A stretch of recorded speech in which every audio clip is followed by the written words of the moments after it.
When I was 6 years old, I saved $3.72 in a plastic dinosaur bank to buy my mother a bracelet for Christmas. It was not gold. It was not expensive. It came from a discount bin near the register at Milner's Pharmacy, wrapped in a tiny silver box with a cotton pad inside.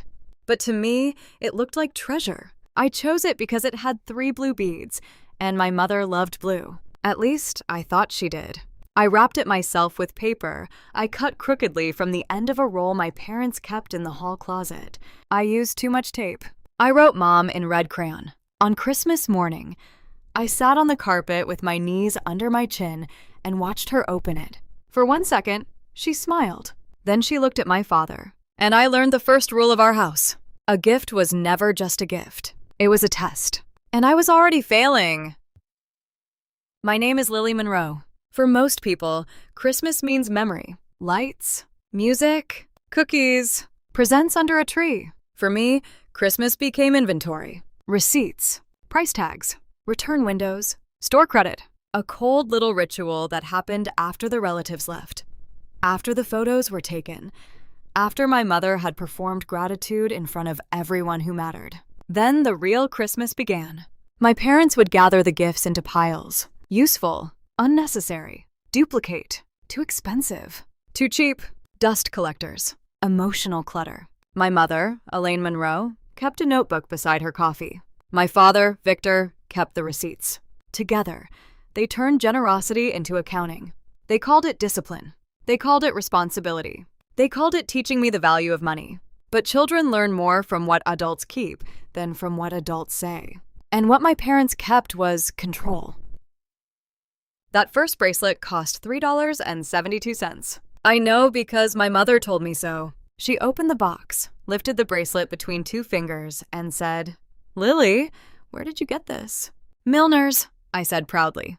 "With what money?" "My dinosaur bank." Her face changed. Not dramatically. My mother did not do drama unless witnesses were present. Her disappointment was quiet, clean, and sharp. "You emptied your savings?" "It was for you." My father sighed from the armchair. "That is not responsible." I looked at the bracelet. 3 blue beads. A silver chain that probably would have turned green after 2 weeks. "I thought she'd like it," I whispered. Mother closed the box.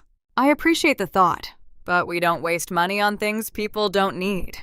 The next day, she took me back to Milner's. She made me hand the box to the cashier. The cashier smiled at first, then stopped smiling when she saw my face. Mother got the money back. $3.72. She put the bills and coins into an envelope labeled Lily Savings. Then she said, "See, now your gift can still be useful." I nodded because I was 6 and wanted to be good. But all I understood was that something I had chosen had been erased. The second year, I tried to do better. I was 7. I remembered the word useful. So I bought my father a scarf. Not pretty, not silly, useful. It was dark gray, from a winter sale bin at the grocery store. I used money I earned helping Mrs.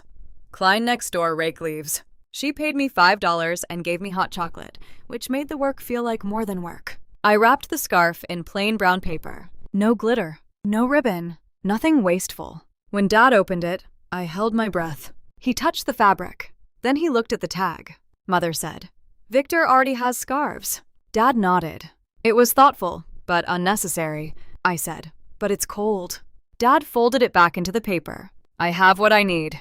The next afternoon, they returned it. This time, I did not cry at the store. I watched the cashier scan the tag. I watched the money go back onto my mother's card. I watched Dad write the amount in his notebook. Return, scarf. Reason, duplicate. I remember thinking duplicate was a terrible word. It meant something could be perfectly useful and still unwanted. By the 3rd year, I understood that bought gifts were dangerous. So I made one. I was 8. At school, our teacher helped us create picture frames from popsicle sticks. Most kids glued buttons and glitter onto theirs. I used only blue and white paint because I remembered my mother saying glitter was a nightmare to clean. I placed a photo inside. It was of the 3 of us at a park. My father was not smiling. My mother was smiling for the camera. I was grinning with both front teeth missing. On the back, I wrote, "Our family." I thought this gift could not be returned. That was the year I learned there are other ways to make something disappear. Mother opened it on Christmas morning. For a moment, she went still. Then she smiled the kind of smile adults use when children are watching. How creative. I glowed. Dad said, "Did you make that at school?" Yes. Mother placed it on the mantel. For 3 days. I walked past it and felt something warm in my chest. Then, on the 4th day, it was gone. I asked where it went. Mother said, "Oh, sweetheart, it was collecting dust. Handmade things are sweet, but we can't keep every little project." I found it that night in the kitchen trash. Face down. A coffee filter on top of it. Blue paint showing through banana peels. That hurt worse than the returns. Because no money came back. No lesson could hide it. She had not returned my gift. She had thrown away my proof that I loved her. After that, Christmas became research. I studied my parents the way other children studied spelling words. Mother liked practical things, but not things she had not chosen. Father liked tools, but not cheap tools. They both liked gifts from other adults. Gift baskets from clients stayed. Crystal bowls from neighbors stayed. Wine stayed. Restaurant certificates stayed. Things I gave them disappeared. Returned. Donated. Exchanged. Thrown out. I tried cheaper gifts. Too flimsy. I tried nicer gifts. Too expensive for a child. I tried homemade coupons. Manipulative, Mother said, because chores should not be transactional. I tried books. Already read or not their style. I tried socks. Wrong fabric. I tried a calendar with family photos. Too sentimental. I tried nothing once. When I was 11, Mother said, "Lily, gratitude is demonstrated." So the next year, I demonstrated, not hope, procedure. I bought a candle, neutral scent, mid-range price. Gift receipt included. Mother returned it on December 27th. Reason, fragrance sensitivity. She had burned scented candles at dinner the same week. I noticed. By then, noticing had become the only gift I allowed myself. It was not only the gifts I gave them. That would have been painful enough. But they returned things given to me, too. My aunt sent me a purple jacket when I was 9. I loved it instantly. It had silver snaps and a soft lining. I wore it around the living room for an hour. Mother said it was too bright and would make me look silly in public. Returned. My cousin sent art supplies. Mother said I already had enough clutter. Returned. A classmate gave me a little snow globe. Thrown away because it might break. A teacher gave me a book of fairy tales. Donated because the stories were not realistic. Every time something entered the house that made me feel seen, my parents found a reason it should not stay. They said they were preventing waste. But the house was not empty. It held their things. Mother's porcelain birds. Dad's golf clubs. Decorative bowls nobody used. A leather chair so expensive I was not allowed to sit in it after eating crackers. Waste was not the problem. Ownership was. Nothing was allowed to belong to me unless they had approved not only the object, but the version of me who wanted it. By 12, I had learned to detach quickly. When relatives asked what I got for Christmas, I lied. I said the jacket fit great. I said the art supplies were fun. I said the book was on my nightstand. I said thank you with the bright voice children use when protecting adults from the truth. At school, kids talked about their favorite presents. I listened. A bike. A game console. A necklace. A dog. I learned not to want anything out loud. Wanting made people look at you. Looking led to questions. Questions led to pity. I hated pity. Pity made my home visible, so I became easy, practical, low maintenance, responsible. The kind of child adults praised because she did not ask for much. They did not realize asking had been trained out of me. My parents were proud of that. Mother told people I was mature. Father said I understood money better than most children. At 13, I stopped making Christmas lists. Mother asked for one anyway. I wrote, pencils, socks, notebook. She frowned. That's all? You said useful things are better. She looked almost offended. Lily, you don't have to be joyless. I stared at her because I did not know how to answer. Joyless. As if joy were a natural resource I had failed to produce. That year, they bought me a sweater. Cream. Itchy. One size too large. Mother said it was elegant. I wore it for the family photo. Then she returned it because, according to her, I looked uncomfortable and probably would not use it. She was right, but I had not been allowed to choose it, dislike it, keep it, or reject it. Even my discomfort belonged to her. The drawer changed everything. I was 40. It was March, not Christmas. Mother was at a committee meeting. Dad was at work. I was looking for batteries in the desk by the kitchen. The bottom drawer stuck. When I pulled hard, it opened too far, and a stack of envelopes slid out. Each envelope had a year written on it. Inside were receipts, return receipts, store credits, refund slips, gift notes. My name appeared again and again. Bracelet, scarf, frame discarded, purple jacket, art set, book, sweater, candle, calendar. Each item had notes in my mother's handwriting. Unnecessary, emotional clutter, poor judgment, duplicate, not age appropriate, too sentimental, better to return. The organization was perfect. Every erased gift had been preserved as a financial event, not as memory, not as regret, as evidence of discipline. I sat on the kitchen floor with the envelopes spread around me and felt something inside me settle into place. It was not anger yet. It was clarity. For years, I had wondered what was wrong with my gifts. Now I understood. The problem was not the bracelet, the scarf, the frame, the jacket. The problem was that gifts carry meaning, and meaning cannot be fully controlled once accepted. So my parents rejected meaning, then filed the refund. I put the envelopes back exactly as I found them. That was the first adult decision I ever made. Not to confront them. Not yet. I began documenting, quietly. My mother had taught me systems. My father had taught me receipts. They did not know I was learning. I took photos of the drawer when they were out. I copied dates, amounts, store names. I created a spreadsheet on a school laptop. Year, gift, giver, cost, parent response, reason given, actual contradiction, refund destination. At first, it felt ridiculous. Who makes a spreadsheet of childhood Christmas pain? Then I realized my mother did. She had simply used different column names. I kept going. The work calmed me. Each line took something vague and gave it edges. The bracelet was no longer a small sadness floating in memory. It was December 26th.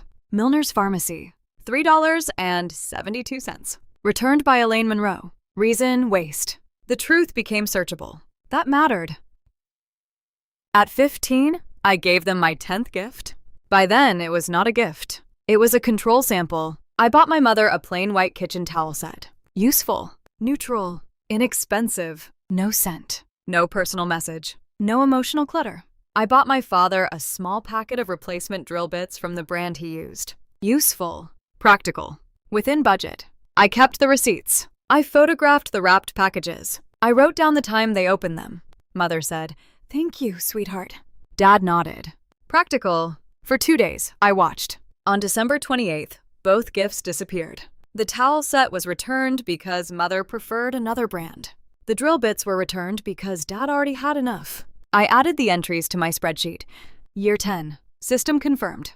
That was the year I stopped hoping. Not dramatically. No slammed doors. No teenage screaming. Just a quiet ending. Hope had been a little candle I kept relighting every Christmas. That year, I let it go out. The dark was calmer than I expected.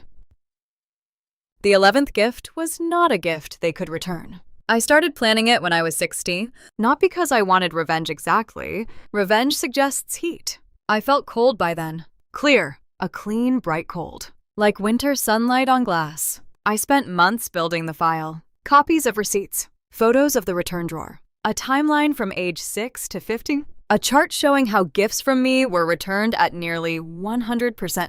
A comparison showing adult gifts were kept. A section on gifts given to me and removed. A section titled Language Used to Justify Removal. Waste.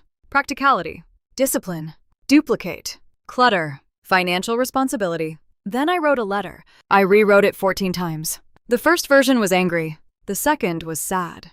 The third tried to make them understand. By the final version, I no longer needed them to understand. I only needed them to be unable to deny.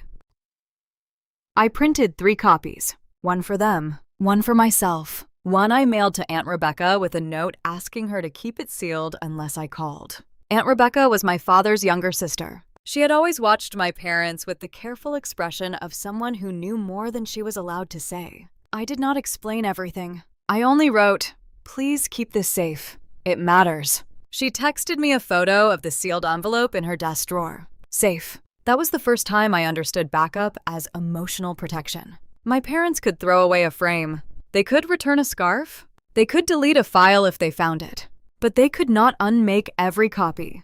The 11th gift would survive the house. Christmas morning arrived with snow. My mother loved snow when it stayed outside and looked expensive. The tree was perfect. White lights, silver ornaments, no handmade decorations, no childhood mess. Dad made coffee. Mother wore a cream sweater and gold earrings. I placed their gift under the tree last. It was not large. A black binder wrapped in plain paper. No bow. Mother noticed immediately. "What is that?" "Your gift." Her eyes brightened despite herself. A binder looked important, useful, possibly impressive. Dad said, "What did you organize?" "Receipts," I said. He smiled. "That's my girl." For 1 second, I almost felt sorry for him. Then Mother opened the paper. The black binder sat in her lap. On the cover, I had placed a white label, 10 years of returned gifts. A family record. Mother stared at it. Dad stopped smiling. "What is this?" he asked. "A gift." Mother opened the binder. The first page was a table of contents. Year 1, bracelet.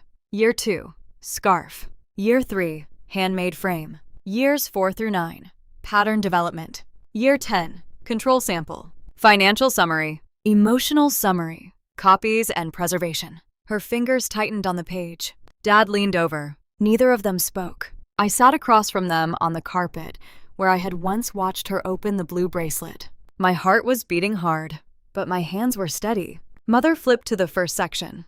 There was a photo of the bracelet receipt, a copy of her note from the envelope. Unnecessary, better to return. Then my letter. Dear Mom and Dad, for 10 years, you taught me that gifts are not about what someone gives. They are about what someone chooses to keep. You returned the bracelet I bought at 6. You returned the scarf I bought at 7. You threw away the frame I made at 8. You returned gifts from relatives that made me feel known. You used words like discipline, responsibility, and practicality. I believed you for a long time. Now I understand the lesson was not about money. It was about control. Mother closed the binder. Enough, I said. You haven't finished. Dad's voice was low. Lily, this is inappropriate. That word is in section 6. Mother stood. I will not be attacked on Christmas morning. I looked at the tree. At least you're keeping tradition. Her face changed. Dad said, "We tried to teach you not to be wasteful." I nodded. I know. That is why I included the financial summary. He blinked. I opened my copy. Over 10 years, gifts I purchased with saved money or earned money were returned for a total of $184.16. Gifts given to me by relatives and returned or removed totaled approximately $670. Gifts given to you by adults during the same period were kept unless they were duplicates or exchangeable for higher store credit. Mother stared at me as if I were a stranger. I continued. The rule was not no waste. The rule was you decide what is allowed to matter. Dad stood. You are 16. You do not understand what it takes to manage a household.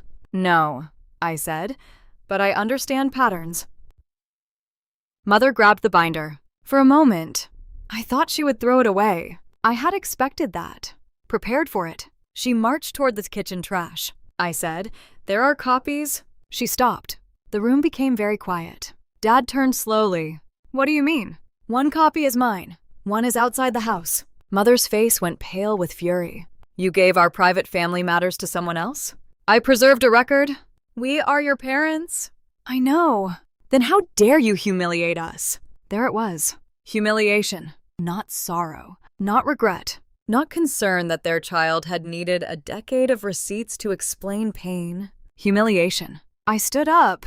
For once, I did not feel small. I gave you 10 years of chances to keep something from me. Mother's mouth trembled. Dad said, "This is manipulation." I looked at him. No, this is documentation. They did not apologize. People in stories apologize when confronted with perfect evidence. Real people often protect the version of themselves they can survive. Mother cried. Dad became cold. They said I was ungrateful, dramatic, obsessive, cruel. Aunt Rebecca called 2 hours later. Mother had called her first. That was how I knew the binder had worked. Control looks for witnesses when it begins to fail, Aunt Rebecca said. I opened the envelope. I held my breath. And? She was quiet for a moment. Then she said, I should have asked more questions years ago. That sentence broke me more than my parents' anger, because it was the first time an adult admitted something had been visible. Not imagined. Not exaggerated. Visible. She came over the next day. Mother refused to let her in at first. Aunt Rebecca said loudly enough for the neighbors to hear, Elaine, I am not here to return anything. The door opened. The family meeting was terrible. Not explosive. Terrible in the way cold rooms are terrible. Aunt Rebecca sat at the dining table with the binder open. My parents sat across from her. I sat at the end. Dad kept saying context. Mother kept saying intention. Aunt Rebecca kept returning to the pages. Why did you throw away the frame? Mother said. It was a school craft. Why keep the note about it? No answer. Why return the jacket I sent Lily? It was not suitable. I asked her about it that year. She told me she loved it. Mother looked at me. You lied to your aunt? Aunt Rebecca said. No. She protected you. That sentence landed so hard, the room seemed to tilt. I had protected them. The child whose gifts were erased had been protecting the adults from embarrassment. Dad rubbed his forehead. Rebecca, you are encouraging disrespect. Aunt Rebecca closed the binder. No, Victor, I am recognizing damage. Nothing changed immediately. That is important. The binder did not turn my parents into gentle people. It did not remake my childhood. It did not fill my room with returned jackets and rescued frames. For weeks, the house became colder. Mother spoke to me only when necessary. Dad inspected my tone like it was a bill. But something had shifted. They could no longer perform the old ritual with confidence. That year, my gifts stayed under the tree for 3 days. Then 5, then a week. Mother did not know what to do with them. Keeping them felt like defeat. Returning them felt like confession. Eventually, the binder disappeared into their bedroom closet. Not the trash, not the return drawer.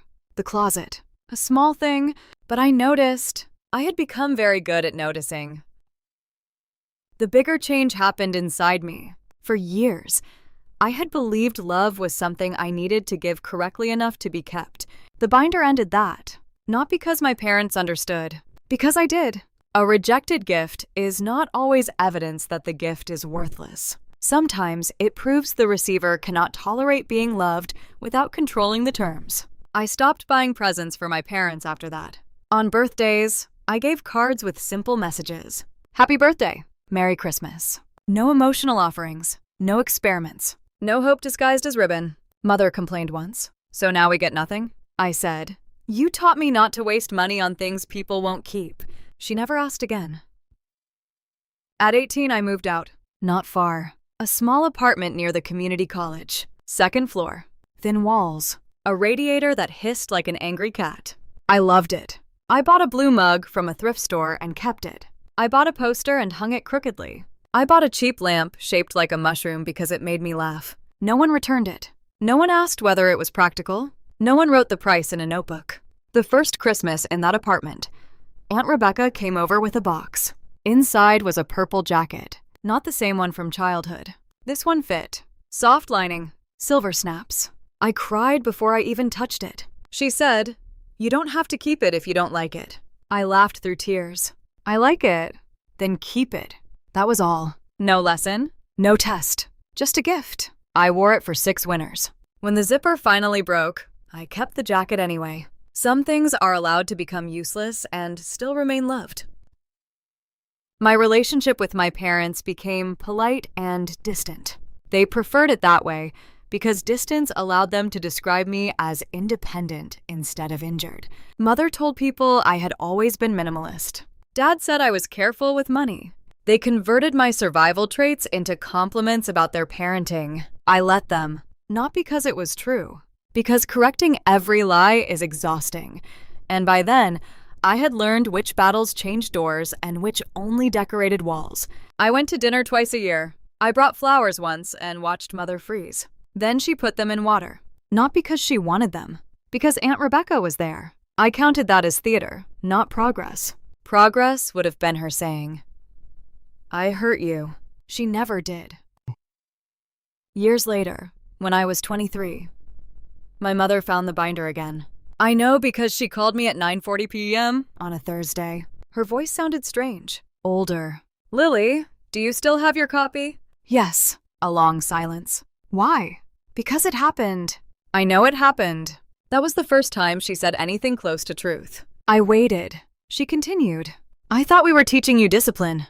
I know. You were always so sensitive. I almost hung up. Then she said, quieter. But the frame. My chest tightened. What about it? I remember the frame. I closed my eyes. The blue paint. The photo. The trash. She said, I shouldn't have thrown it away. It was not enough. Not nearly. But it was a crack. I did not rush to fill it with forgiveness. I had learned not to reward the smallest evidence of warmth with complete access to my heart. So I said, no, you shouldn't have. She cried softly. I let the silence hold both of us. My father never apologized. He sent money once, a check for $184.16. The exact total from the binder, no note, no interest, no acknowledgement of the gifts others had given me and they had erased. No mention of the years, just the principal amount, as if pain were a receipt that could be reimbursed at face value. I did not cash it. I framed it. Aunt Rebecca laughed when she saw it. That is the most Victor thing he could have done. I said, yes. The frame hangs in my office now. People think it is a joke. Sometimes it is. Sometimes it is a warning. Payment is not repair. A refund is not an apology. And some debts are not financial even when they come with exact numbers. I became a school counselor. That surprises people who know the story. They expect me to avoid children's pain. But I understand children who become experts in adult weather. The ones who know which footsteps mean anger, which smile means company is watching, which gifts will be praised in public and punished in private. Every December, I keep a basket of small things in my office. Stickers, pencils, tiny notebooks, keychains, bookmarks. Students can take one. No reason needed. No lesson attached. Sometimes a child asks, do I have to give it back? I always say, no, it's yours.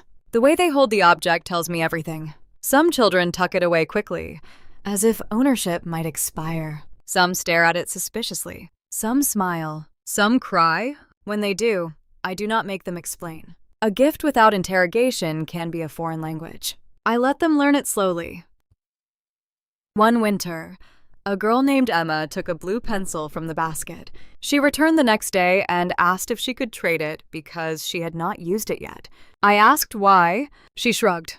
My mom says if you don't use things right away, you don't really need them. I felt the old cold clarity rise in me. I said, you can trade it if you want, but you can also keep it just because you like it. She looked confused. Even if I don't need it? Yes. She stared at the pencil, then whispered, I like the color. Then that is enough. She put it back in her pocket after she left. I sat at my desk and cried for the 6-year-old with the bracelet, the 8-year-old with the frame, the child in every house where usefulness was allowed, but joy had to justify itself. Then I refilled the basket.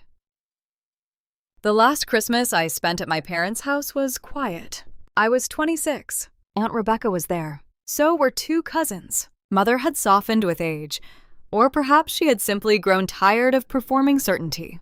Dad still tracked expenses in a notebook, but he no longer announced lessons.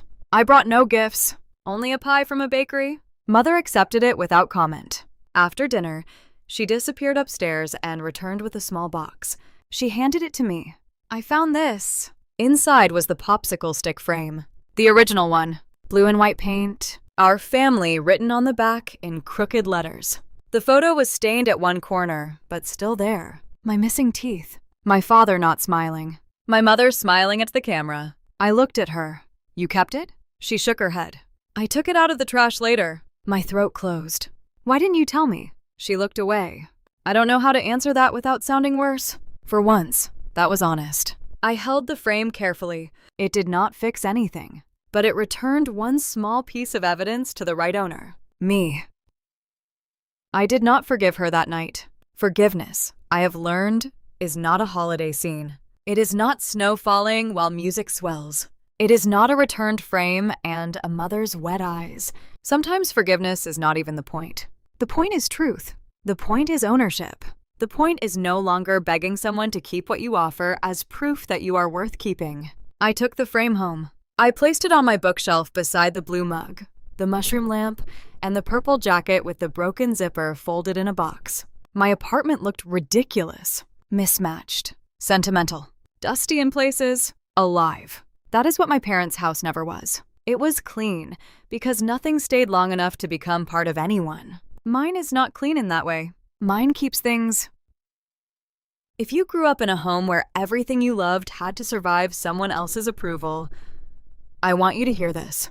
You are allowed to keep things. Not everything. Not hoarding pain. Not burying yourself in objects because love was unreliable. But you are allowed to keep the small cup, the silly lamp, the drawing, the jacket, the note, the cheap bracelet, the thing that makes no practical sense except that it made your heart move. Usefulness is not the highest form of value. Control often disguises itself as discipline. Cruelty often arrives carrying a calculator. And love that cannot accept a crooked handmade frame is not teaching simplicity. It is teaching erasure. You do not have to live erased. My name is Lily Monroe. For 10 years, my parents returned every gift I gave them and called it responsibility. On the 11th year, I gave them something they could not return. The truth. A binder full of receipts, a timeline of erasure, a record of every small offering they had refused and every excuse they used to refuse it. They said I was cruel. Maybe I was, but I was also accurate. And accuracy saved me from spending the rest of my life trying to become a gift they would finally keep. Now I keep my own life. The impractical parts, the sentimental parts, the blue things, the broken things, the things that collect dust and still deserve a place. Because the most valuable lesson my parents ever taught me was not the one they intended. They taught me that what matters is not the gift. It is what people choose to keep. And I choose me.